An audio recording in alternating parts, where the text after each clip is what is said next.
Hi guys, இப்போ நம்ம கீரை வித் மட்டன் குழம்பு எப்படி செய்கிறதுன்னு பார்க்கலாம். இதுக்கு தேவையானதை நான் வந்து கேப்ஷனில் கொடுத்துருக்கேன், பார்த்துக்கோங்க. இப்போ 2 மீடியம் சைஸ் வெங்காயம் எடுத்து கட் பண்ணி போட்டு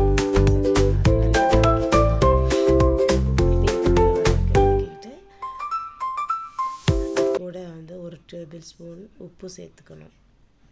சரிங்களா? உப்பு சேர்த்துட்டு அதே வதக்கி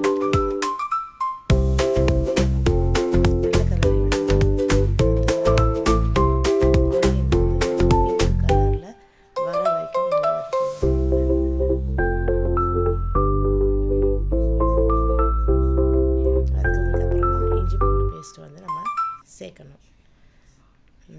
2 டேபிள் ஸ்பூன் இஞ்சி பூண்டு சேர்த்துக்கோங்க.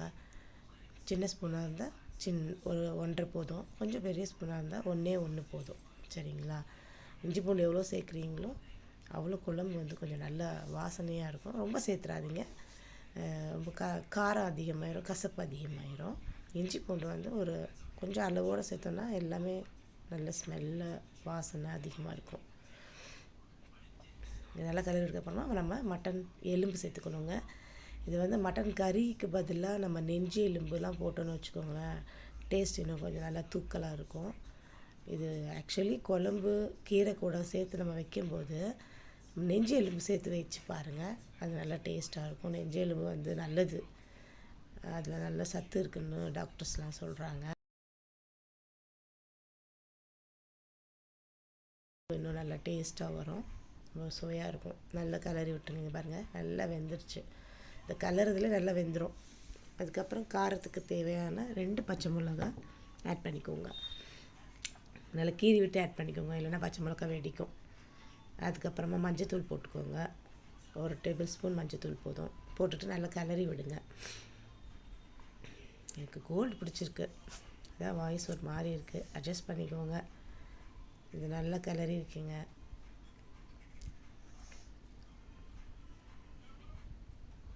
நல்லா கலரி விட்டுக்கணும்.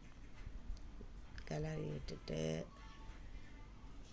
தக்காளி 2 தக்காளி இருந்ததுங்களா, மீடியம் சைஸ் தக்காளி 2 தக்காளியை நல்லா நீட்டு வாக்கத்தில் கட் பண்ணி போட்டுக்கணும்.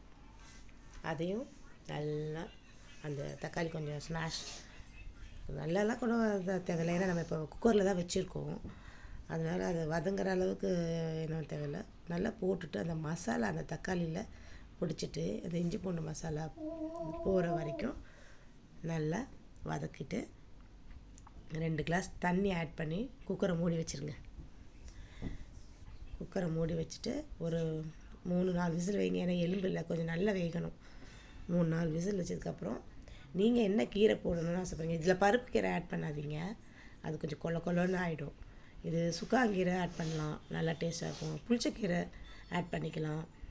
நான் வந்து பாலக்கீரை போட்டிருக்கேன், அது கூட கொஞ்சம் கொத்தமல்லியும் ஆட் பண்ணிக்கோங்க. பாலக்கீரை போட்டால் இன்னும் டேஸ்ட்டாக தான் இருக்கும். புளிச்சக்கீரை வந்து இந்த ஆந்திரா ஸ்பெஷல்னு சொல்லுவாங்க. ஆந்திராக்காரங்களுக்குலாம் இந்த புளிச்சக்கீரை போட்டால் ரொம்ப பிடிக்கும். ஆந்திராக்காரங்களாக இருந்தால் புளிச்சக்கீரை போட்டு பண்ணுவாங்க. நம்ம வந்து பாலக்கீரை போட்டுக்கலாம், சுக்காங்கீரை போட்டுக்கலாம். இது 2மே நல்லா டேஸ்ட் கொடுக்கும். சுக்காங்கீரை போட்டு பண்ணி பாருங்கள், கறியோடு சேர்த்து பண்ணும்போது அது ஒரு தனி சுவை.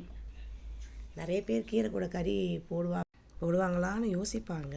போடலாம், கீரை கூட கறி போட்டு பண்ணி பாருங்கள், டேஸ்ட்டாக இருக்கும். இது விசில் போட்டுருங்க. ஒரு கீரை போட்டதுனால ரொம்ப குழக்கொலன்னு ஆகிடும், அதனால் ஒரு 3 விசில் போட்டு எடுத்துருங்க. சரிங்களா? இது எடுத்ததுக்கப்புறம் மூடி திறந்து பாருங்கள், அந்த கீரையோட இந்த மட்டன் வந்து நல்லா வெந்து கொலன்னு இப்படி தான் இருக்கும். இது நீங்கள் வந்துட்டு சப்பாத்திக்கு சாப்பிட்டுக்கலாம், தோசைக்கு சாப்பிட்டுக்கலாம், இட்லிக்கு சாப்பிட்டுக்கலாம், எதுக்கு வேணாலும் சைட் டிஷ்ஷாக வச்சு நீங்கள் சாப்பிட்டுக்கலாம். சாப்பாட்லேயும் போட்டு பிணைஞ்சி சாப்பிட்டுக்கலாம். சூப்பராக இருக்கும். செஞ்சு பார்த்து எப்படி இருக்குன்னு சொல்லுங்கள்.